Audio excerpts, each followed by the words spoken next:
Happy Life, Chapter 59.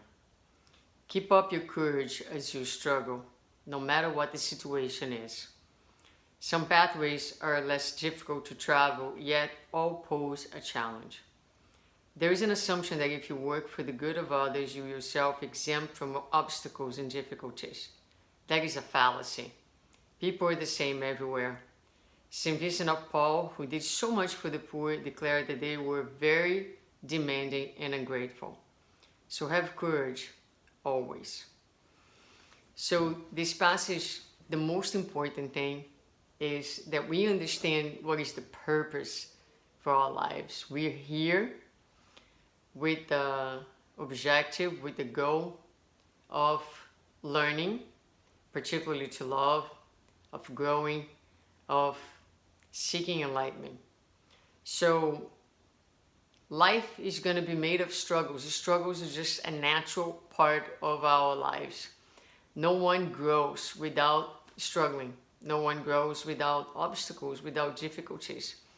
Again, that's very easy to think when we think about our material life. You want to be a PhD? You're not going to do that by sitting home on your couch and watching TV. You need to read. You're not going to do that without sacrifice, without struggles, without giving up precious time, resting time, weekends. So without facing obstacles, perhaps a professor that you don't understand so well, perhaps a lesson that is very complicated and it's going to take some extra effort. But that is precisely when you face the obstacles and you overcome the obstacle that you grow. So life is, that's the essence of life. We come here to face trials, challenging situations that can challenge us. And by challenging us, force us or propel us forward. So that's life.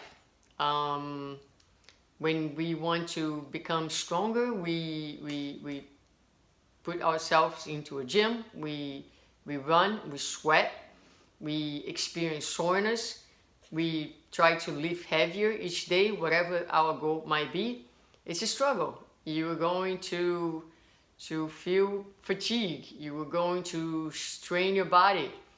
And eventually, by overcoming those obstacles and setting new goals, you grow stronger, faster, whatever that might be. But you're not going to get there, again, by sitting on the couch and not doing anything, not facing the obstacles to get you to be fit. I don't know why we have a difficult time accepting that when we are talking about the spirit and achieving our spiritual goals. It's exactly the same thing. But God sent us exactly what we need in accordance to what we think it take in order to grow spiritually. So some pathways are a little less difficult to travel. That is true, but there's challenges everywhere. And sometimes people will just assume that because I'm doing good for others, that I should be exempted from difficulties, or I should be granted privileges or favors, and that does not really, it's not really true, especially for spirits like us in this planet, in the condition that we are, which is still one of tremendous unconsciousness. And as the spirits tell us, we live in a world where evil prevails over goodness, and matter prevails over the spirit, and therefore we have a long way in order to start to be able to see better, and start having a better connection with the essence of life, with the meaning of all things. Therefore, expect the struggles without bitterness, without resentment, understanding that all these struggles, all these difficulties are really working in your favor. They are educational tools that God uses to help us to grow, to help us to move forward.